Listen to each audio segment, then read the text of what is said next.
Hi everyone, it's Martin here, and we're just going to start the live feed for the next segment for the program on Triple H tonight, Streetbeat. Terrible in winter, because the sun. I'm here with Neil and the principal from Northam Grammar School, Chris Bradbury, but we're not on live at the moment, so anyway, enjoy and send messages if you want. We can answer questions. But yeah. So how long did it take you to get over? It wasn't a bad run, maybe 35 minutes. Is that all? And where'd you park? McDonald's. McDonald's? Oh, once you said McDonald's, I thought that's good. Yeah, you need to get a parking spot. Yeah.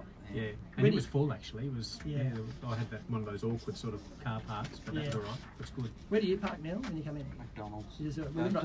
Today I actually I've got a park outside Repco today, so yeah. I come up that way and always check to see if there's a park out Repco way. But as I say, one day we're going to move to a studio where I don't take my life in my hands crossing the road to get to the show. I crossed. I was wondering about that. I was a bit worried about time, and so did you ring the studio? Was that you rang the studio? Yes, yeah. I saw you go to the phone because we're the only ones in here. Oh, sorry about that. Yeah. Mind you, mine was up there. Would have rung in the middle of it if you rang me. This is Mike Allen with the Hornsby Ku-ring-gai headlines. Hornsby Council is launching its new waste matters strategy. The strategy aims to increase the amount of waste diverted from local landfill by 10% over the next 3 years. So I guess what we'll do is I'll start the HSC stuff, yes, and then I'll get you just to say who you are, maybe whatever you feel comfortable with experience. Yes. Bring the table, and then so just go back to schools on tour. Yeah, that's right. Responsibilities. Yeah, that's right. And then. And with the HSC side of it, it's obviously the academic, but I think also we need to look at the well-being, the cell, that sort of stuff. Absolutely. Yeah. Relationship at home and school. And then the parents, and then also students have siblings. Yes, that's right. Always, Yes. So that's always interesting as well. Yeah. So that's all right. And we've got the. Have I lost it? No, I haven't. We've got the agenda here as well. In terms of that's good. Yeah. So we're currently music on at the moment. Yeah, I think this is is this local news? It is. He's not listening. Yeah. It's funny being in here because it just gets. Everyone concentrates, and all of a sudden the white bulb goes on. The switch flicks. So that's all right. I saw on the radio that the halfback and the five eight, and Power are playing against each other in the nines. Oh wow! Because that's New Zealand. And you're right. They are. I saw that post on Twitter. So interesting to see how that goes. That starts soon, doesn't it? That's 6 o'clock. Yeah, I think it's So that's all right. Looking at big attendances there. So that's all right. So it's harder this time than footy's over. My birthday was last week. Nick and Ali, what they did was they bought me slippers, Parramatta slippers. Oh, right, yeah. So I've made myself a rule. I'm not going to talk about Parramatta in the off season. So now I'm talking about the Kansas City Chiefs. Good. Yeah. So that's all right. Yeah. Oh well, they had a good year this year. They've set themselves up to have a better one next year. No, so that's good. What's next? I'm done. I'm all set. You're all set now? Yeah. Do you follow baseball? No. Do you follow the overseas stuff? That's coming to the end. The NFL or anything, Neil? The NFL, I follow in the finals. What do they call it over there? The Super Bowl. Super Bowl. Yeah. That for me, that stems back to I was actually working in San Francisco in 1982 when the 49ers won the Super Bowl. I think for the first time in a long time. Yes, Joe Montana was the quarterback at the time. And I have never seen a city convulse like that. It was unbelievable. There were people on the streets, there were firearms being shot, it was just a roiling mass of crowds and celebrating as only Americans can do. And ever since then I've followed it closely. Yeah. And that's San Francisco? Yeah. I've been to that stadium. It's phenomenal, isn't it? With the water in the background. Well, I wasn't at the stadium. I was actually working there, and I went to a party. Oh, okay. A Super Bowl party, and oh my God, it was mostly with the people from the hotel. So I followed it ever since. But the 49ers, they were good in the 80s, but they haven't really come back since then. No. So what's next? A gig guide. Gig Yeah. guide. Yeah. Okay. So we've got about 2 minutes. I'm going to do the forecast. And, Okay. Any traffic? yeah, just as bad. Spit Bridge, there's breakdown. And Camaray, there's breakdown. It'll be quick. Friday afternoon. Nothing on Pennant Hills Road yet. That's rare. We could bring Chris on the way Yes, I'll through, give you an and you can update. give a live Yes, report. from here to South West Sydney. I was going down to a race in Canberra last year, remember, and I sent you text messages about traffic on Pennant Hills that's Road. right. Yeah. Yeah, that was in March. So that's all right, that's good. And how's your week been? It's good. Busy with the HSC, Yeah. and then we've got a few timetabling things we've got to do. Okay, yes, Yeah, yes. so we're flat chat with that at the moment, but I'm not part of that. Okay. And it's all this time of the year in the school, Neil. It's timetabling. The budget was mainly done in schools last term. That's probably ongoing. You know more than me. Then and then we do class allocations, but then also staff, because the jobs come up now. So staff start putting in there, and then the jigsaw The puzzle. trading That's season, exactly right. trading Yes, season, yeah, is it? Yeah. Yeah. You know what? I reckon there's a book in that. It's like There is actually, definitely. I reckon 28 there'll be seconds. parallels between NRL teams and schools. Yeah. Where Trent Robinson is the coach. Is there a season you can't trade up until this day? Or, Oh, yeah. It'd be interesting if we had a draft. I think, That would be fantastic. Gee, that would be 10 fascinating. seconds. It's yeah, well, term 3 is that big recruitment season, and it continues in term 4, and you just hope that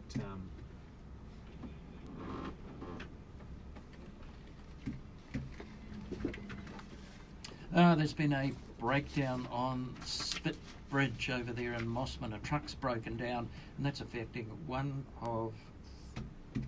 Excuse me, folks. There's been a breakdown in Mossman on the Spit Bridge. Truck broken down there, and that's affecting one of 3 northbound lanes, which is what you want on a Friday afternoon. Over there in Camaray on the Warringah Freeway approaching Miller Street, a car is broken down, but the site has now been cleared, but of course everything is backed up, and that is affecting northbound traffic once again. So you know, the local area is pretty clear, Hornsby, Ku-ring-gai, but the roads leading in and out, I think, are going to be pretty clogged. Yo, what's up? You're listening to Streetbeat, Triple H 100.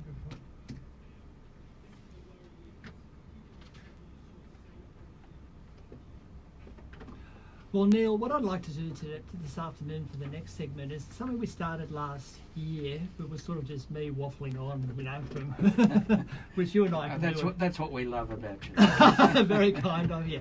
But we planned it early in the year when we had that think tank that I didn't go to with Justine and you and Mariko, remember? And we thought we'd sort of line up an HSC discussion bit. And 1 day ago, the HSC started. You know what? I struggle. It's H or HSC. So for the linguists at home who are listening to me, I'll just say what it is. What do you? How do you say? Well, I think if you live to the west of the Pacific Highway, you say H. Oh, right. And if you live to the east, as I do, you say H. Well, I've got both because I've lived on both sides, so there you go. Anyway, the HSC started yesterday with English, and they've mixed it around a bit so we don't get the same subjects finishing at the same time at the end of the 2 or 3 week cycle.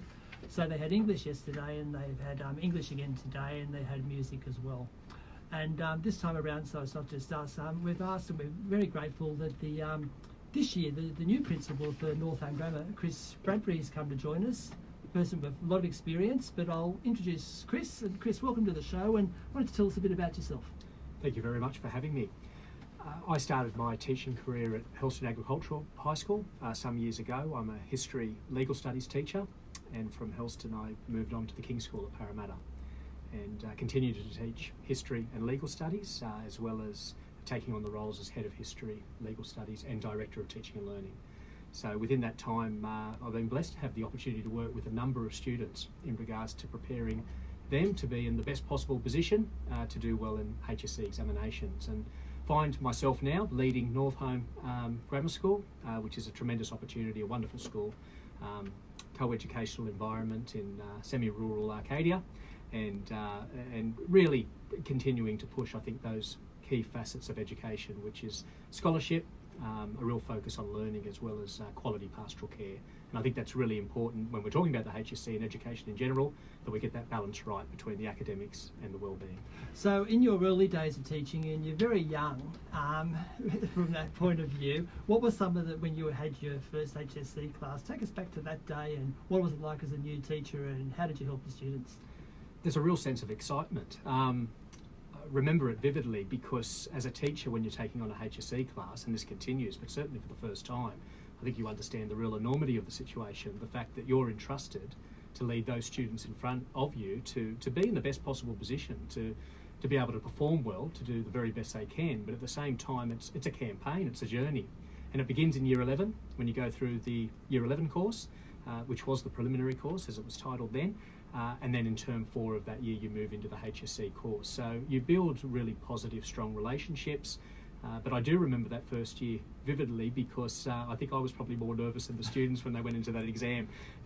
Obviously wanting to be in a position that I'd prepared them in the best possible way, and I remember well waiting outside when they'd completed that exam, and I'll never forget the smiles on their faces. Fortunately, they were happy with the paper. And what subject was it? It was legal studies. And how many students did you have then? 18. 18, yeah. And it was a co-ed, or? It was co-ed, yes. Yeah.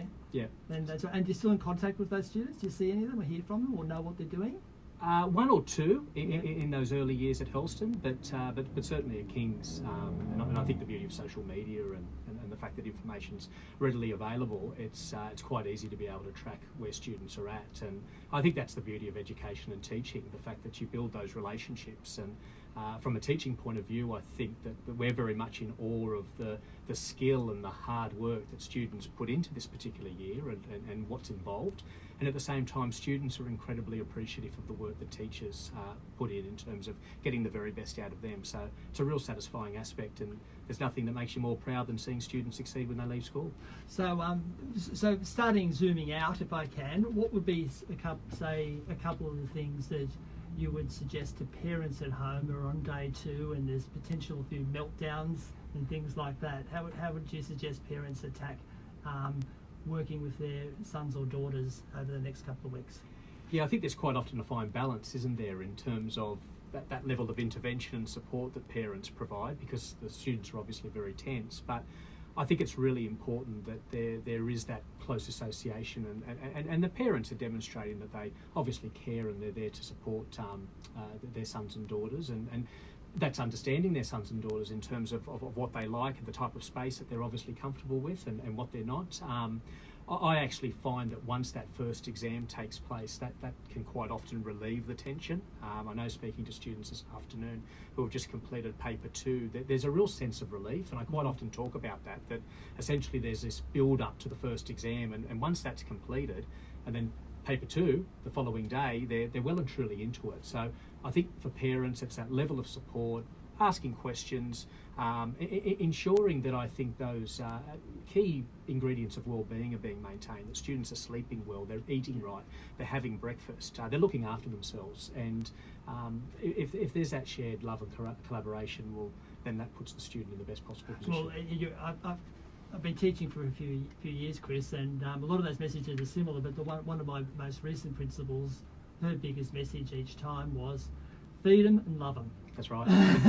Make sure you give them plenty of food, and make sure they sleep, and basically let them go up and down with the dial, but keep your dial down so you don't react to them. That's great advice, and I think it actually highlights where education is quite progressive at this particular stage, because we're talking about the HSC now, but I think it's being mindful, well, what does the preparation look like 2, 4, 6 years in advance? So when we talk about aspects like eating, study habits, sleeping habits, and so forth, I think it's really important for schools to be conscious of those facets very early on, so that they develop those well-being habits to put themselves in an optimal position for those final exams. And your little slip there, coach, I think that's true as well. Absolutely. I think, there's a lot of structured guidance we need to provide for students that we work with. What are some of the characteristics of what not to do as a student right now in the middle of the HSC? that note taking, revision. The biggest thing I've found is that a lot of students take too many notes and come out frustrated that they didn't use everything. Definitely, and that's the challenge with the HSC, that in each particular subject there's so much content, and at the end of the day, in a 3-hour exam, you are only examined on part of that. So the key aspect is obviously to be able to have that knowledge and understanding of the whole syllabus, but at the same time to be mindful that it needs to be relevant and accurate in terms of what you're projecting at that stage. Oh, well, we'll be back talking to Chris a little bit more after these messages. Goes quickly, doesn't it? It's unbelievable. I was quite shocked when I looked up and thought, it's 10 minutes. Was that 10 minutes for us 10 chatting? minutes. I know, it flies when you're chatting away. It's amazing. Yeah. Wow, 10 minutes. Would you be able to, because I know you sometimes, would you be able to podcast this one out? I can. Yeah, that would be really good, because it's sort of useful, and I might then keep track of the different HSC ones we have. Can I borrow your phone again? I'll get a photo of you and Chris in here as well. Okay. Yeah. I'll use your PayPal if you like. What do you want me to buy? It doesn't know my fingerprint, sorry. No, it doesn't, no. Just stay seated, mate. We'll do it casual. Yeah. I was actually listening to a podcast just this week when I was off on my morning walk about the American maths curriculum and the controversy of teach to test. I might slip that one in. All right, yeah. Later, where they've sort of flipped it around, realising they can't change the curriculum because there's too much entrenched opposition. So what they've done is change the test. Oh, okay. So that if people want to pass the test, they have to teach these things. All right. Right. So do you know what I mean? Like, instead of changing the curriculum and then testing it, Yes. they've changed the test so that people, that's effectively changed the curriculum. The curriculum, that's right, yes. I thought it was really interesting the way they went about it. No, it's So, good. apparently the Americans have a problem with their maths. I don't know. Something to do with putting a man on the moon. Are you comfortable if we talk about, say, see this section there? Yes, Are you happy to talk about that? absolutely. Yeah. Yeah. So I think that would be relevant. Yeah, so I'll go through tips. Yeah, Yes, and, yeah. and I won't talk about that, but you can 30 flag that seconds. with your. No problem. So I might sort of say, give us some tips for your top 10, Yes, or yeah. top 20 in any school, and then we're going to have we've got at least 2 more segments with commercials. So he's not listening. I keep forgetting because the headphones in. Can't hear us, so he just talks to us.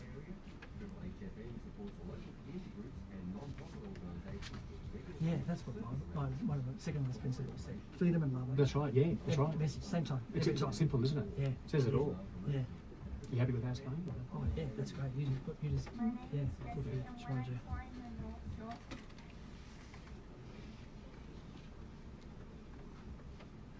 Welcome back to Triple H 100.1, and you're on the Streetbeat program on a Friday afternoon. Did I get that right, Neil? Yes, you did. I'm getting better. It needs some You're training. going from a high standard to a very high standard. Or the other way. Anyway, what we're doing now is we're just following up our conversation with Chris Bradbury from Northholme Grammar School, the principal there. And before the break, we were discussing, how parents and looking after kids and things like that. What I'd like to shift now, because when you introduced yourself earlier on, you spoke about a few things, learning and emotional well-being, and in the jargon cells, emotional learning in schools. That's right. So we'll come back to that a bit later on. What would be your tips, say, for the top 20 students in any class or year group, maybe as a principal or as a classroom teacher, whatever angle you want to take, Chris? Definitely. I always like to start with deliberate practice. I think that's absolutely crucial. It's absolutely vital that students place themselves in a position where they develop the knowledge and understanding that's required in each content area, and that can be achieved obviously through consistent revision, but at the same time they need to be able to practice what's required in the examination. And I think there's particular stages to that. Firstly, it's important for students to practice when they have notes in front of them, they have the information, so they can obviously develop the skills, they have the relevant knowledge and content that's required for that particular response, or they're able to solve the problems if we're looking at maths and so forth. But then they can vary that particular practice. They may particularly focus on an aspect of the course or a particular part of the essay or a area of the problem solving of the examination, so that it's conducive to developing the skills that they need to deliver. If you practice, you're then able to recall information easier. So following up from that, I'm holding in my hand here a pen. And one of the things I found with HSC students is, especially after the DER, the Digital Education Revolution of 2008, their ability to write. I don't have a problem with it, but I'm just wondering what your approach is. Is there any deliberate practice you do on that front with your students at your school or schools?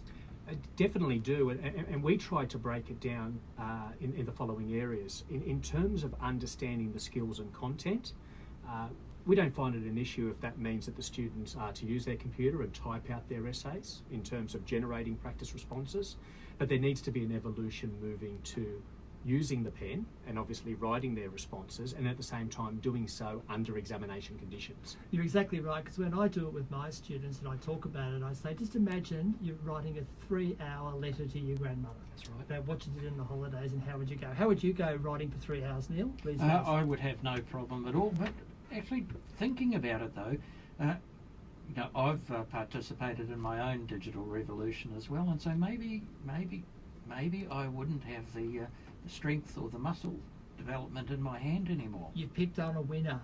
A lot of my students, girls, say that. They say their hands are actually sore. So you actually need deliberate practice about the physicality of using a pen. And some of them are really cluey across the state. They put weights on their pen. They do. They do. Do you What? know the reasoning for that, like Chris? gym weights? No, not quite that, but Chris, No. let us know. how they do it. I think the idea there is that if you can write as fast as you can with that weight on your pen, and then you take the weight off when it comes to exams, you'll write faster. So it's to accelerate the pace of how much you can write under examination conditions. That makes sense, actually. That makes a lot of sense. I wonder how we can apply that to practice on the radio for me. That's, well, your weights on your jaw. Weights I on don't your know. What But that they work. means. Well, you know, so your jaw muscles improve. Now, is it time for me to interrupt with a question from a listener? Yes, wonder who's called us. Well, it's a question for Chris, and it's a two-part question, as they always are. Are we allowed to know who it is? Yes, it is. It's a lady by the name of Justine from Dural. Okay. And she says, is HSC outdated? Is it still relevant for students to rote learn in the information age? It's a terrific question because it forms the basis of the educational debate in terms of its purpose. I'll probably begin with the strengths. What I do like about the HSC is that I think that it provides a framework upon which we are looking at the key disciplines that students can develop knowledge and understanding of, and at the same time it's not necessarily a test of sheer intelligence, but really hard work. So students at particular levels and capabilities, I think, have the capacity to do very well in the HSC by working hard, building those relationships with their teachers, having the organisational framework to be able to meet the objectives of the HSC. Where I do see a problem, and where it does fall in the trap of being outdated, is its inability to develop and I think gauge a student's competencies in those 21st century skills. So we're really at a time where we understand that both intelligence but also emotional intelligence is important. We want to ensure that when our students leave school, they've developed skills in collaboration, problem solving, critical thinking, teamwork, communication and so forth. And the HSC in its current format, I don't think effectively does that, which means that there is an onus and responsibility of schools to prepare students for the HSC, but at the same time to prepare them well for those key competencies, because that will ensure success when they leave school. Because what we have, Neil, is, and Justine listening in, is we have the Australian curriculum, and there's a component of the Australian curriculum. You've got the content for the new syllabuses we're teaching, and you have what's called general capabilities. And you have cross-curriculum priorities. And the general capabilities are those 21st century skills that Chris was talking about. There's ICT and there's numeracy and literacy and critical thinking. There's 7 of them from memory. And they're the sort of things that can catch students out. So for example, yesterday in the English paper, they had a question where they looked at, I think it was 1984, and the theme they looked at was isolation. they had another, the name escapes me now, but what's the Shakespeare play with the witches? Hamlet. No, it's No, not Hamlet, Macbeth. so I've got the Macbeth. wrong one. There's another one. But anyway, basically the theme for whatever that question, what, Crucible? Repeat the Crucible? Oh, the Crucible. Yeah, Yeah. Crucible. That is not Shakespeare. No, sorry.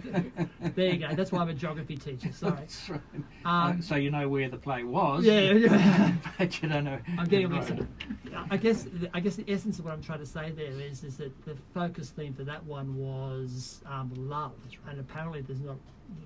I don't know much about the play. And that caused a bit of grief for some students. I went onto Twitter straight afterwards to check. But a lot of students liked it who had been taught in a way to deal with the 21st century skills because they're able to think on their feet. That's Any right. thoughts, Chris? Yeah, definitely, and that's one of the key functions I think of the HSC as well. That it is a test, and we don't want to over-test within our system. But one of the benefits is obviously dealing with pressure and being able to cope with situations within a time frame. And I think that's a really good example in that students being able to obviously work from what they've got, and I think understanding that whatever the question is, everyone who's sitting that paper is sitting the same question. That's right. Therefore, it really comes down to how do you handle that moment and that situation under pressure. So that's something that we obviously need to develop and learn in life. When you did tests, Neil, Look, I'm old school with this. Is I was a late night crammer. yeah, In the last week before the exam. It was successful for me. I had a fairly successful academic career until I hit university at precisely the wrong time, which was the early 1970s. Then it all fell down. But so I'm quite comfortable with rote learning, with cramming. But I also see that's not going to work these days. On the one hand, you get me started on this. On the one hand, I see the benefit, and neuroscientists will agree with me, of rote learning certain things like timetables. There are things that you need to carry around with you, and one of them is basic, arithmetic tables. But I do think, as you say, reacting to pressure, all these things can be taught.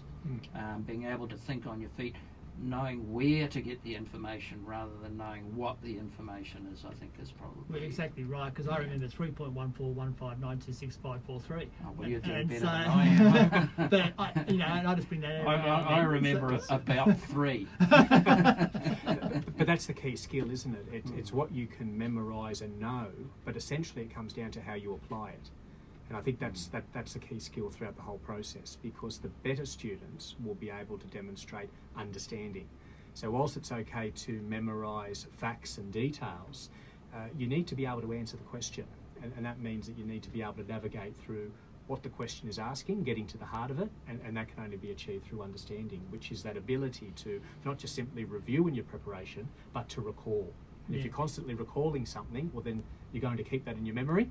And it comes back to that whole key adage, I think, in terms of learning, that you want students to be able to transfer as much as possible from working memory to long-term memory, and then to be able to apply that not just in exams, but obviously conversations. And you mentioned, Neil, the neuroscience. There's a lot of stuff out there now on the brain, and I don't know the parts of the brain. I won't go there. I was pretty bad with the English a minute ago. But there are things there that people are saying about, being at the working memory, that Chris just said then, and a few other things like that. And it's really moved a lot in the 30 years that I've been teaching. There's a conscious decision to hit that space. And I've got this little thing, it's not very scientific. I have this little statement, but I really do believe, but I struggle with the time, depth over breadth. Yes. Get the detail, get the sort of recall working memory in space, and then you can sort of cast the net out and be able to deal with things.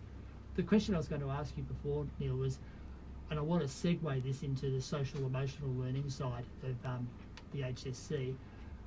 Have you ever been in an exam and panicked? And how did you deal with it? I've been in an exam where I looked at the paper and I thought, I am done for. I remember. Did you get a physical response? What was it like for you? No, because it was physics in final year, what in New Zealand at the time we called university entrance.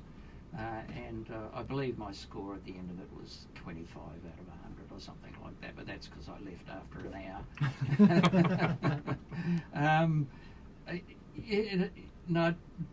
I must admit I didn't have other than annoyance, I didn't have a panicked reaction to it, no.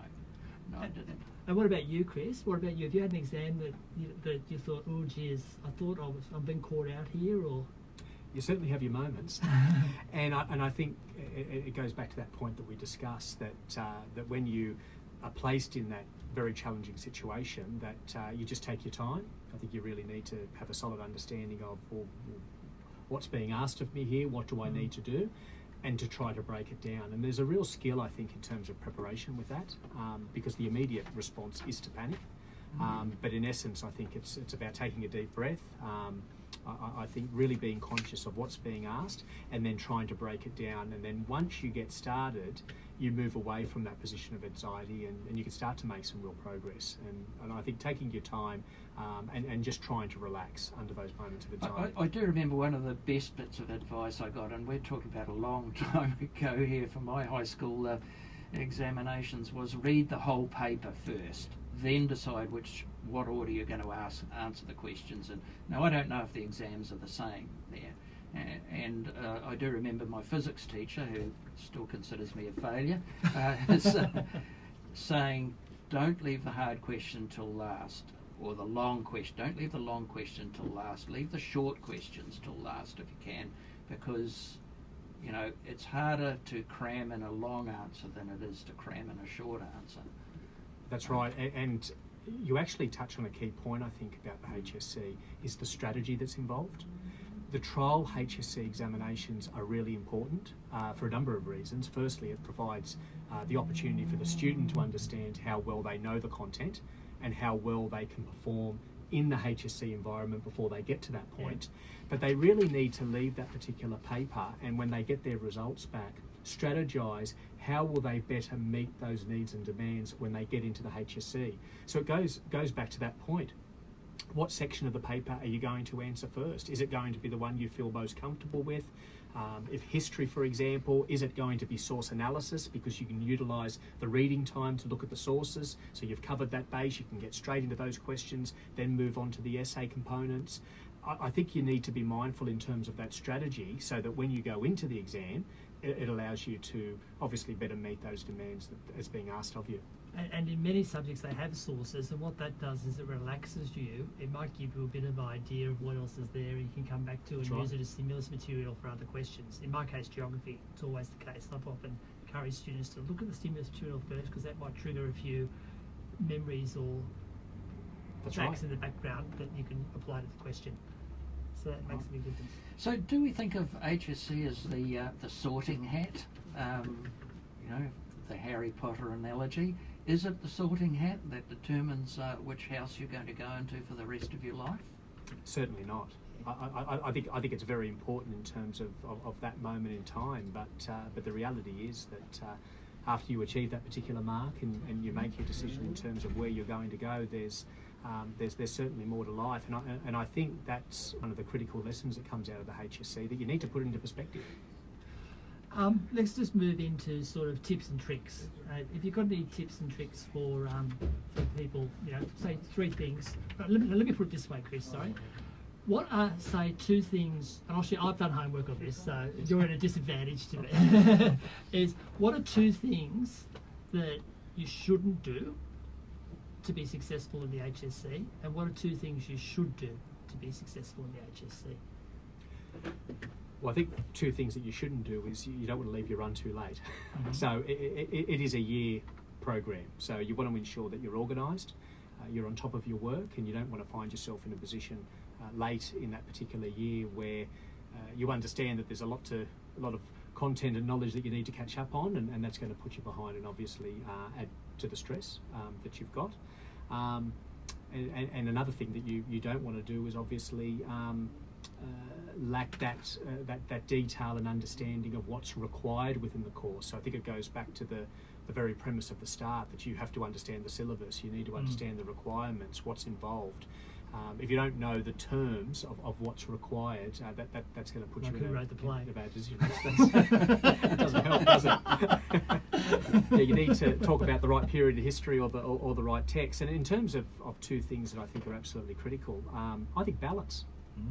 I think balance is absolutely crucial. That Yes, it's a stressful year, there's pressure and you want to do your very best in exams, but you also want to build those important relationships with your peers and spend time with your family and friends. I think that's crucial because I always say to Year 12, this is the year you'll never forget. There's friendships and relationships that you'll form that you'll remember and keep in contact for the rest of your life, so balance is important. Music you'll listen to for the rest of your life. That's right. That's it. And you'll think it's the golden age. That's it. Look, we do have to take another break. Do you have 5 more minutes after the break to continue talking? Yeah, I certainly do. Thank you. Fantastic. That's good. So, my tips and tricks come from sport. Ah, of course. very good. Yes, so, yes. And we have it. And depending how far you want to go, after this segment, we have a little segment where we call "What have you been reading, listening to, or watching?" Oh, okay. So if we get time for it and you want to stay here a little bit longer for 5 minutes, you can be part of that. Oh, okay. Yep, If you yep, want, yep. so if you want to, you can sort of then we might just ask you if you want to. But if you've got a race off, I understand. I'll leave that. Yeah, no problem at all. So have a Thank bit you. of a think about what you're reading and what you're Okay, doing. yes, yep. Just make it a bit more casual for you. You did well. You didn't answer my question. I want to find out when you had your, if you had any scenario where you panicked or had. Oh, that's right. Yes. I sort of curved around that, but yeah. Look, I mean, in terms of exams, I mean, most of the courses I've done recently have been hands-ins and so forth. But I do remember vividly, which I learned about answering the question was in my Year 12 trial English paper, and it was a bit like the Crucible question. Yeah. We studied Hamlet. The question was, how was Hamlet a play about love? And I'd prepared for a revenge tragedy question, so that's what I wrote about. Yeah. Oh, so you wrote about love. And I learned 14 out of 25 later that that's a mistake. Well, in '78, when I did the maths paper, 2 unit, it's gone down in history as the worst paper ever. Okay, I don't know much about it, but I remember there getting actually a physical response, going, "Oh, what am I going to do?" And I did well. I got first in 2 unit maths. I thought, "Oh, this is doing me out," and I just had to compose myself. Yeah, I've we've never got done before. about 10 seconds. Yeah, 10 seconds.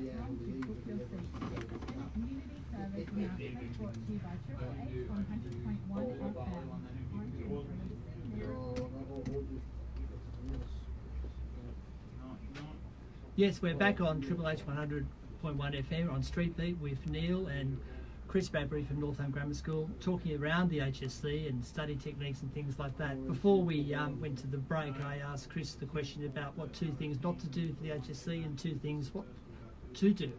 And we have a segment after this, Chris, and you're welcome to stay if you would like to, where we talk about what we've been reading and doing and the rest of it. And one of the things I've listened to was the Howie Games podcast recently, and it was actually the racing car driver from Bathurst last week before, yes. And his story, and he's got a great story there.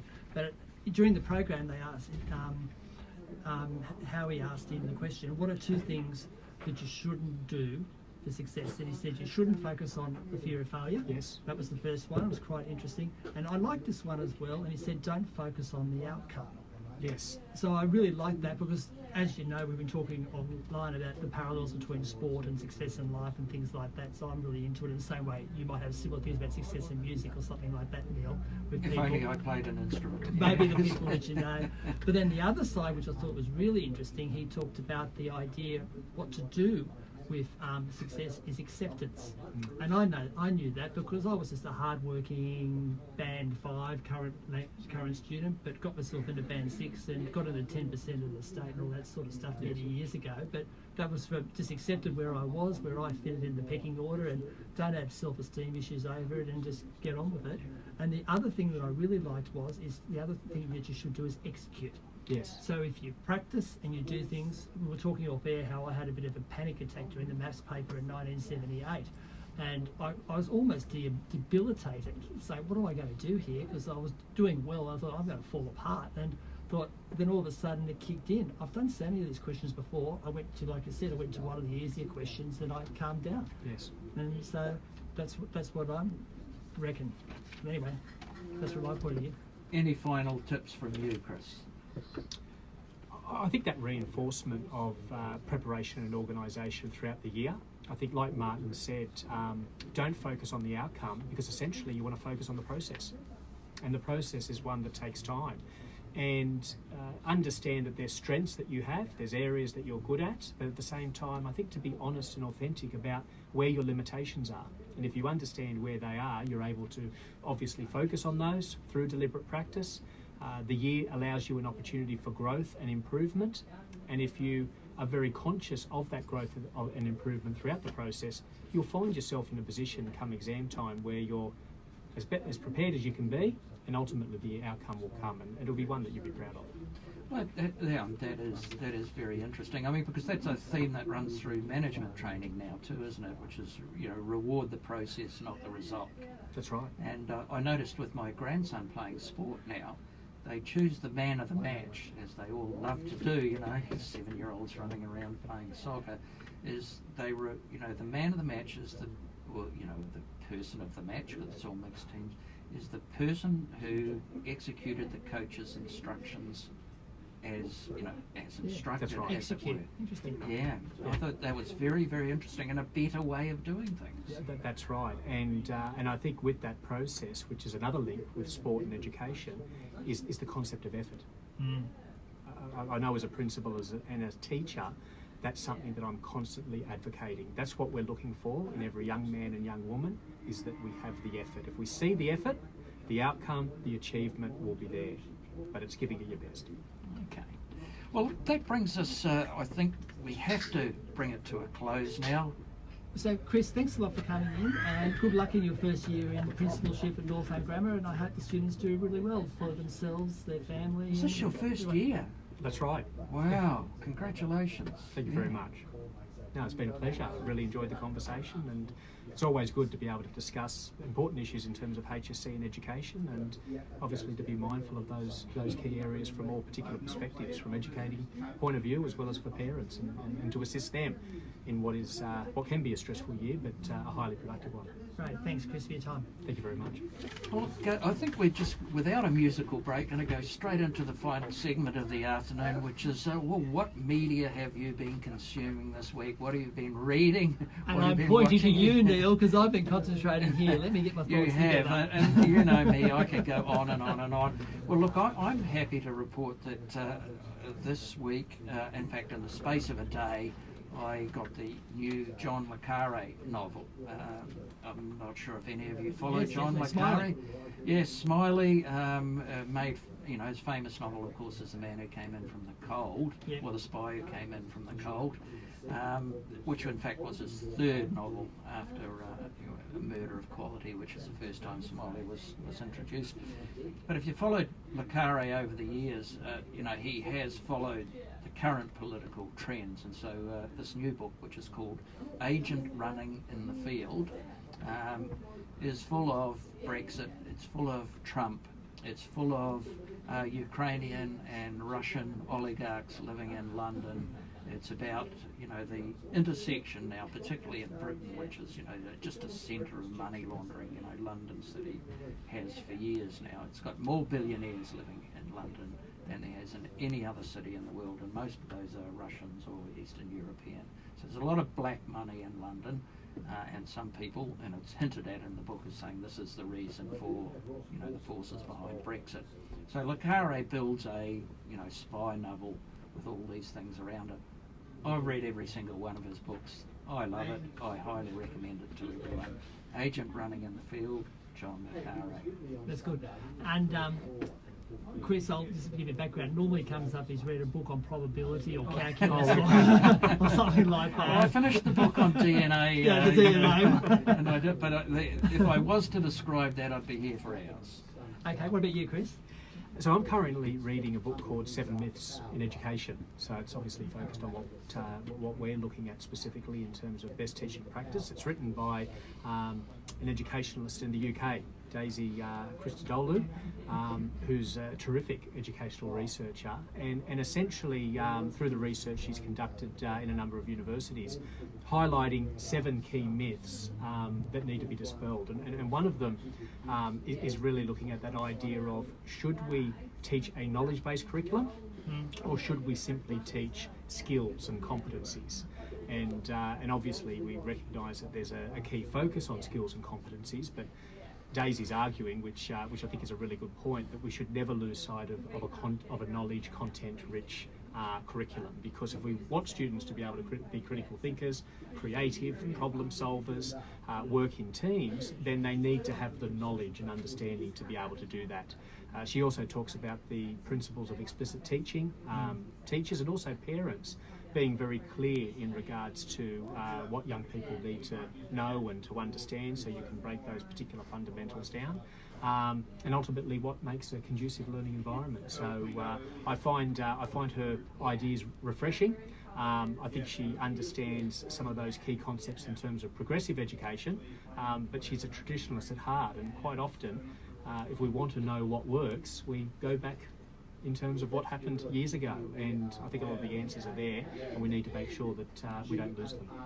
Well, look, before you start though, sorry, could you just repeat the book and the author again, because it sounds interesting. Yeah, so 7 Myths of Education, Daisy Christodoulou. We've got a challenge for the academic award this week. It won't be me, let me assure you, this week. This week I've gone on a detox. And what I've done is I stopped my 2 newspaper subscriptions. Digital detox. The digital detox. No, I've still got or phone. a I can't go about my knowledge phone. detox. No, not knowledge detox. I've just shifted it. And then I've had Foxtel since what is Galaxy in 1996. I worked out. Don't tell Jenny. I've probably spent about 25,000 if you think about that. You know, in digital media, the cost of being a digital person is a fortune when you throw in like all those years away, at $100 a month or whatever it is, which is crazy. So I got, and the thing is with it is, as I said, Foxtel will leave you there but not offer you the promotion. So I went back in and I got rid of the box, reduced it just to sport, entertainment and movies, and I'm down to about $70. So I'm really happy about that. But the one podcast I have been listening to, and I actually got this from a previous teacher from your school, Hadley, and he put me onto a podcast called Limetown. Okay.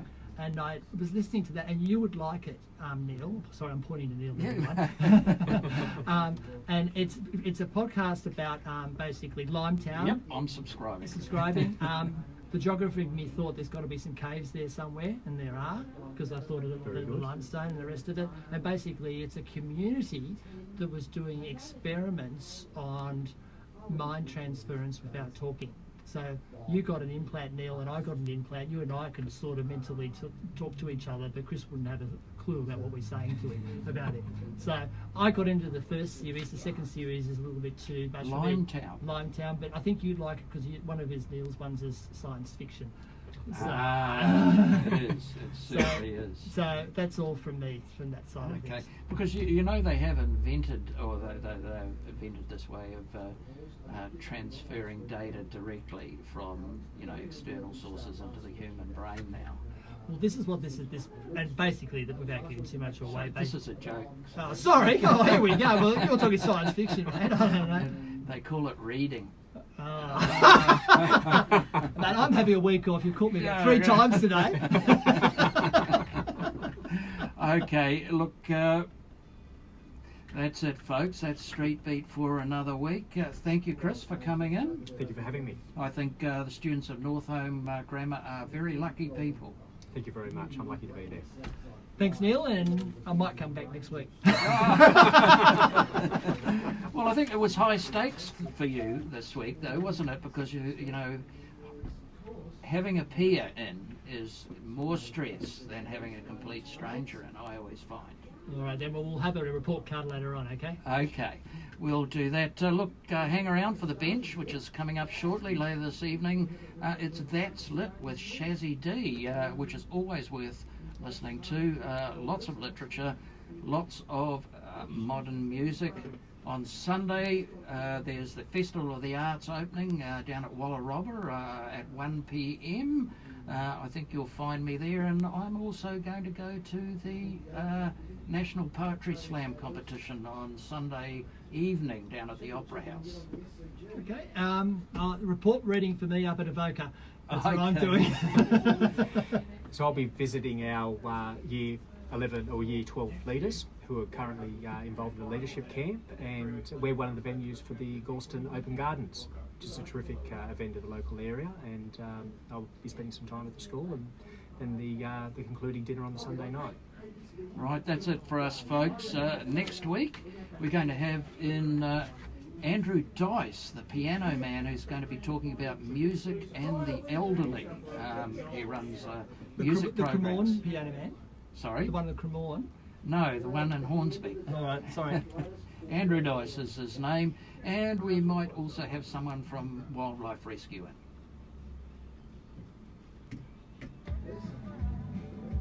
Thank you. Thank you. That was good fun. That was That great. was Thank you very much That for was having very, me. very good. That was Yeah. that was good fun.